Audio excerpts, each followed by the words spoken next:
دفعہ ایئرپورٹ پہ خاتون نے پوچھا کہ بھئی ہمارے شوہر جو ہیں وہ ایک سال کے لیے ملک سے باہر رہتے ہیں، تو ہمارے لیے یہ تو نیچرل ہے نا، وہ کہتے ہیں ہمیں پھر برائی کے خیالات آنا شروع ہوتے ہیں. تو انہوں نے کچھ سوال پوچھا، وہ حیا کے خلاف ہے، میں اس کو نہیں یہاں ڈسکس کر سکتا. میں نے ان سے کہا میاں کے علاوہ آپ کے پاس کوئی راستہ نہیں ہے اپنی خواہش پوری کرنے کا. تو وہ کہنے لگے پھر ہم کیا کریں، میاں بھی مجبور ہے. وہ کہہ رہے میں کیسے، اور اپنے ساتھ رکھ نہیں سکتا میاں، کیونکہ جو ہے وہ اس کے پاس اتنی تنخواہ نہیں ہے کہ بیوی کو رکھ سکے. تو چند کیس ایسے ہوتے ہیں. اصولی طور پر تو میاں کو چاہیے اللہ پہ توکل کرے، غریب بھی ہے نا اپنے ساتھ اپنی بیوی کو رکھے. کوئی بات نہیں، میاں بیوی دونوں روکھی سوکھی مل کے کھا لیں گے، کم پہ گزارا کر لیں گے.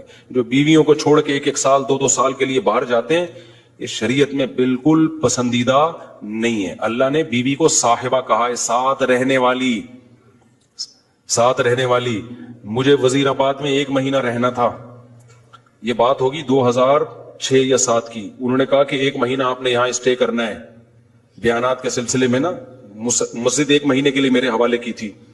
تو میں نے کہا بھائی میں تو بیگم کے بغیر 1 مہینہ نہیں رہ سکتا، بچے بھی تھے میرے. تو میں نے کہا 1 مہینہ میں نہیں رہ سکتا، مجھے بیگم بچے چاہیے، ان کا بھی ٹکٹ دو تو میں یہاں رہوں گا ورنہ نہیں رہوں گا. تو انہوں نے پھر بیگم بچوں کا بھی ٹکٹ دیا. وہ گھر والوں کے ساتھ رہ لیتا ہے آدمی تمیز سے، ورنہ بیگم کے بغیر ہمارے لیے تو بڑا مشکل ہے اتنا لمبا عرصہ رہنا. مجبوری میں رہنا پڑتا ہے تو ایک الگ بات ہے، لیکن ہے مشکل کام. چاہے کتنے بھی آدمی کے میاں بیوی میں جھگڑے ہو نا، نہیں رہ سکتا بھائی. تو 1 سال کے لیے پتہ نہیں کیسے رہ لیتے ہیں لوگ بیگم کے بغیر. ٹھیک ہے ان کی مجبوری ہوتی ہے، میں مانتا ہوں، لیکن اس میں کوشش کرو اللہ پہ توکل کرو. بیگم روکھی سوکھی کھا لیں گے، لیکن اللہ میاں نے بیگم کو صاحبہ کہا ہے قرآن میں. صاحبہ کا مطلب ساتھ رہنے والی. صاحبہ کا کیا مطلب ہے؟ ساتھ رہنے والی. تو اس کا مطلب جب شادی ہو گئی تو وہ پھلترو کی طرح تمہارے ساتھ چپک گئی ہے. پھلترو کی طرح اس لیے کہہ رہا ہوں کہ لوگ پسند نہیں کرتے، لیکن اللہ نے اس کو آپ کے ساتھ کیا کر دیا ہے، چپکا. اب جہاں جاؤ گے بیگم صاحبہ ساتھ ہوں گی. شارٹ ٹائم کے لیے جانے کا الگ بات ہے، لانگ ٹائم کے لیے جانا ہے تو بیگم آپ کے ساتھ اللہ نے بولو چپکا دی ہے. وہ خود بھی گناہ سے بچے گی، تم بھی گناہ سے بچو گے. اس لیے یہ طریقہ ٹھیک نہیں ہے سال کے لیے میاں بیوی کا دور رہنا. اور پھر خواتین بھی پریشان ہوتی ہیں. تو گناہ کسی کے لیے بھی حلال نہیں ہے. میں نے اس خاتون سے کہا کہ 1 سال آپ کا شوہر باہر ہے، کیا اس کے لیے حلال ہے گناہ کرنا وہاں پہ؟ اس کے لیے حلال نہیں ہے تو آپ کے لیے بھی حلال نہیں. تو اللہ میاں نے صرف یہی رکھا ہے کہ ایک دوسرے کی خواہش پوری کر سکتے ہیں میاں بیوی، اس کے علاوہ ان کے پاس کوئی آپشن نہیں ہے.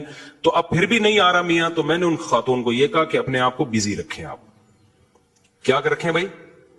کوئی پوزیٹیو ایکٹیویٹیز میں اپنے آپ کو کھپا دیں. ایسی موویز تو ویسے بھی ٹھیک نہیں ہے دیکھنا، خاص طور پہ فحش موویز دیکھنا، اور ٹک ٹاک پہ صبح شام بے حیائی.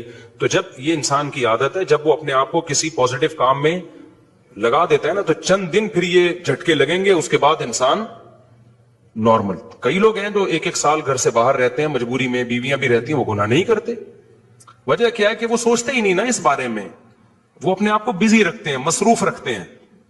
تبلیغی جماعت میں سال کے لیے لوگ جاتے ہیں. میں تو اس کو صحیح نہیں سمجھتا، بیگم کو، جوان بیوی کو چھوڑ کر جاؤ آپ. لیکن بہرحال جو جاتے ہیں تو وہ گناہ تھوڑی کرتے ہیں، بچے رہتے ہیں، کیونکہ وہ ایک خاص ترتیب میں اپنے آپ کو جوڑ چکے ہوتے ہیں. بہرحال یہ نہیں ہے اس کو. تبلیغی جماعت میں سال کے لیے جا رہے ہو، اگر شادی شدہ ہو بیگم کو بھی لے کے جاؤ ساتھ میں.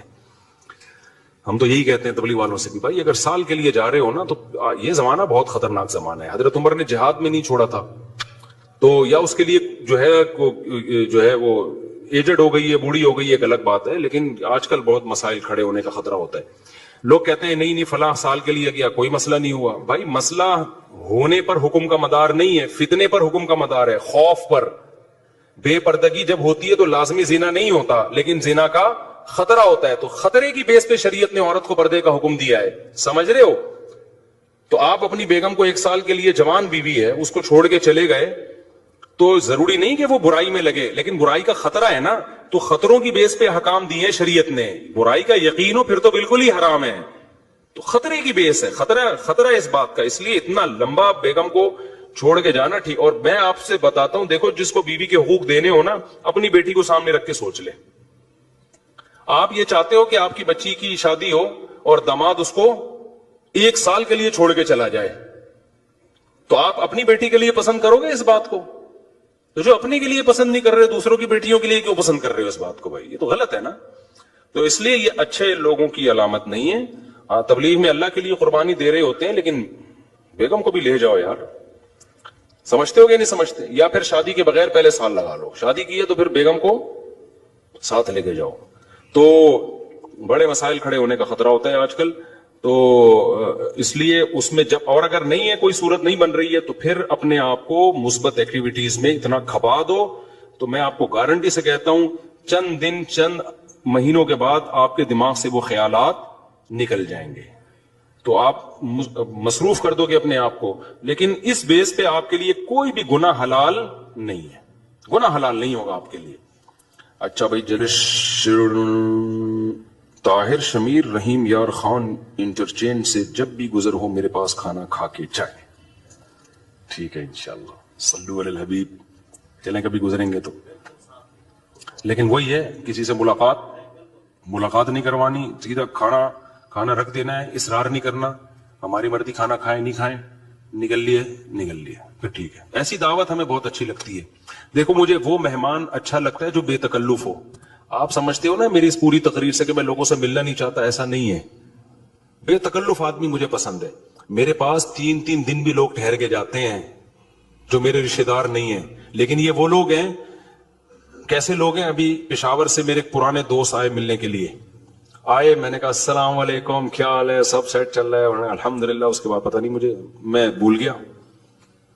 وہ خود ہی جا کے کھانا کھا رہے ہیں. میں تو مصروف آدمی ہوں بھائی، خود ہی کھانا کھا رہے ہیں، لیکن برا نہیں محسوس کر رہے. پھر جب مجھے ٹائم ملتا ان کو بلا لیتا، آ جاؤ یار بیٹھتے ہیں، یا بھائی چائے بنا کے لاؤ، بھائی ان کو بھی پلاؤ مجھے بھی پلاؤ. پھر کھانے کے ٹائم پہ مجھے یاد آیا، ارے وہ آئے ہوئے ہیں. میں نے کہا آپ بھی آ جاؤ کھانا کھا لو. انہوں نے کھانا کھا لیا. صحیح ہے نا؟ پھر بھول گیا میں کہاں گئے، پتہ نہیں کہاں گئے. پھر اگلے دن مجھے یاد آیا، اوڑی بندہ آیا ہوا ہے بھائی، لیکن وہ ناراض نہیں ہو رہا. پھر میں آیا، جب میں فارغ ہوا میں نے کہا آ جاؤ یار، میں نے فلاں جگہ جانا ہے بیان کے لیے، آپ بھی میرے ساتھ ہی گاڑی میں آ جاؤ. اپنے ساتھ گاڑی میں بٹھایا، لے گئے ان کو، بیان کیا، گھمائے، پھر آیا اپنے ساتھ ہی واپس گیا. پھر بھول گیا میں، پتہ نہیں بندہ گیا کہاں پہ. تو وہ ناراض نہیں ہوئے. 3 دن اسی طرح ہم نے ہنسی خوشی گزارے. اس کے بعد وہ نکل لیے. انہوں نے کہا میں پشاور پہنچ چکا ہوں. میں نے کہا یار کوئی میری طرف سے کوتاہی ہو گئی، معاف کر دینا. کہہ رہے کہنا تو یہ چاہیے تھا، بدتمیزی کی انتہا کر دیا آپ نے. لیکن وہ خوش تھا.